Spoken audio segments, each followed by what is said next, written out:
Enclosed is my garden, a fountain sealed, where plants are an orchard, where pleasant fruits grow.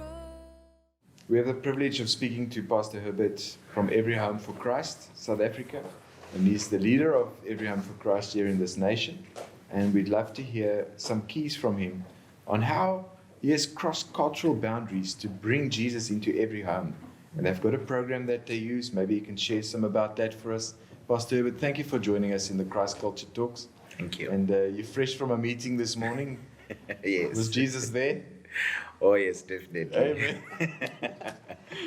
Tell us a little bit about yourself for those who don't know, and the ministry that you're a part of, and how you see Jesus coming into every home, breaking over all the walls that people build up. Thank you. Thank you very much. What a privilege for you to have me. And I am married to Abigail, Yes. and we do have 3 children, 2 girls and a boy. The Wonderful. last one is the boy. So, yeah, it's an eventful house. Yeah, I'm currently serving both in the local body and also corporately. I am an ordained pastor together with my wife in our local church.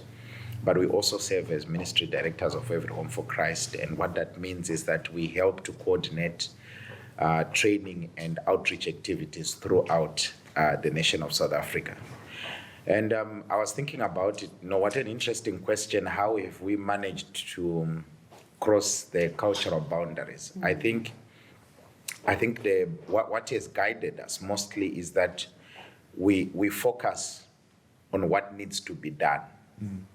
And our focus is on Jesus, is on the mission of Jesus.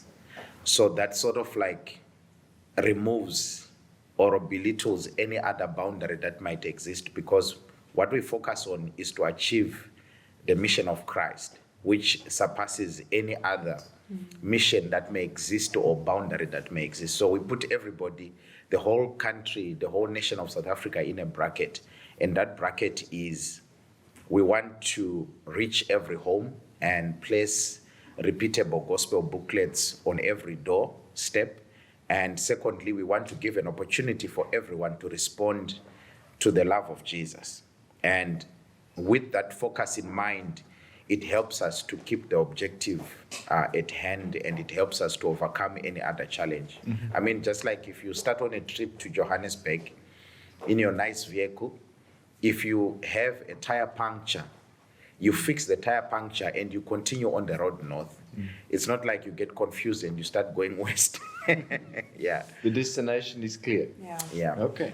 And you work with various denominations and churches, organizations. You don't mind who you work with because, as I understand it, if people get saved through the process of using your material, the activities that you plan, that those souls go to those churches. Is that how it works? Yes, definitely. We do mind who we work with. And the first thing is that we work with every evangelical church.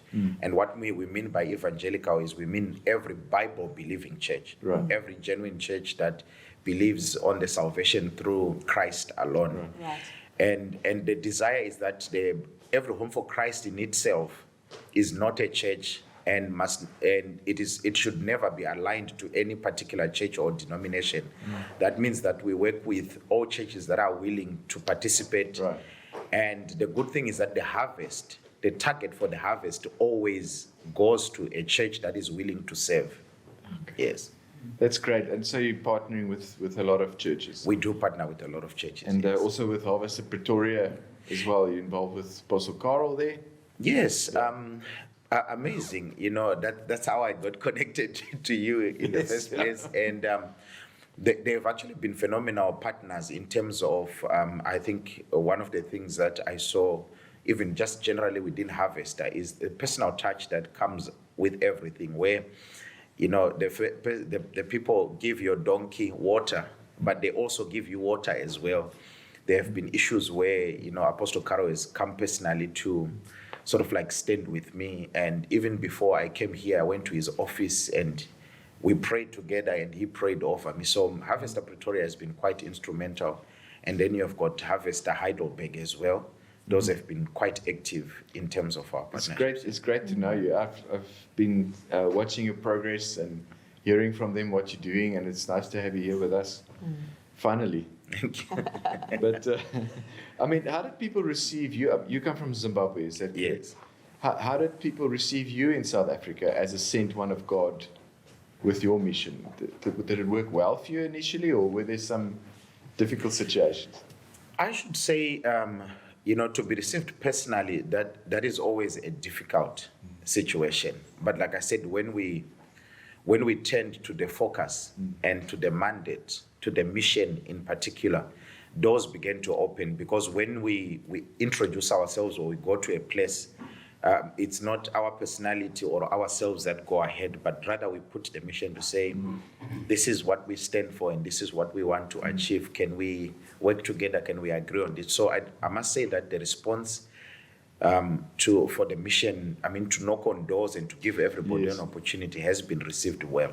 So when you're representing Christ, if you present his commission clearly, people receive you better. Definitely. As opposed to just pushing yourself and your own agenda. They see the big picture, right? Yes, because it definitely comes back to your personal credentials, which really should not matter in the mission of Christ. So definitely people want to see who you are, but firstly, when they look at the mission that you are presenting and the mandate that you are presenting and the vision that you are pushing forward, they'll get interested, and then they'll look at you, and they may even forgive you for some of your mistakes when they see or your shortcomings, rather, when they see that, as a Zimbabwean, as a foreigner, serving in the mission field in South Africa, obviously that comes out first to say, oh, you're a foreigner. But immediately when they see that your focus and the mission is at hand, it's the center, Christ is the center, everybody tends to the mission. That's great, because I got beaten up at school because I'm South African in Australia. They were watching the news, and it was in the middle of the apartheid state of emergency in South Africa. So every night on Australian TV, they'd see policemen beating people in Johannesburg. Like, terrible. Oh, yeah. And they run it every day. And so one of the kids at school, one of the older boys, said, this guy's from South Africa. Let's beat him up.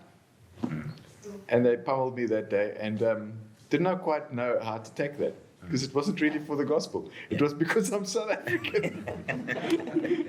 And I'm okay, Yeah, it's interesting that you mentioned that as well. I remember I was going to my first time to visit, because I'm passionate about church planting. So we planted a church in Malawi through another brother. That's how I do the church planting. And as I was leaving, as I was stamping my passport at the immigration officer, as I was going out, he says, please don't come back. Go away, don't come back. Wow. Wonderful. So you also have received a bit of persecution for Jesus, brother. That makes, see, part of the Christ culture is also suffering. Yeah. And we can talk blessings and goals and, all the rewards, but Jesus suffered for us, and he took it like a man. And when I start feeling sorry for myself, I just think about Jesus and what he's done, and what some of my friends, in ministry have suffered. And it's when you compare with Jesus, Yes. our lives are actually fun.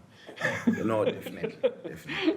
But bless you for what you're doing in our country. Thank you. And we receive you as a sent one of the Lord in South Africa. Thank you. Amen. And we bless your work, and we speak, grace and peace over your mission here and your family. So let's see how we can work together, and be interesting to read some of this material, and to reach out, because we need to save more souls. Yes, amen. Amen.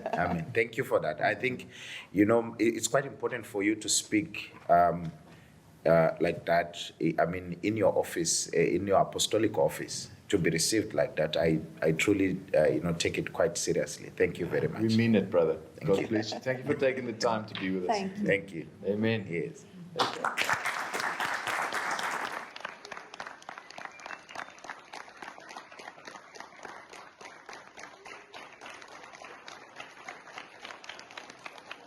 Smell the spices dancing in the air.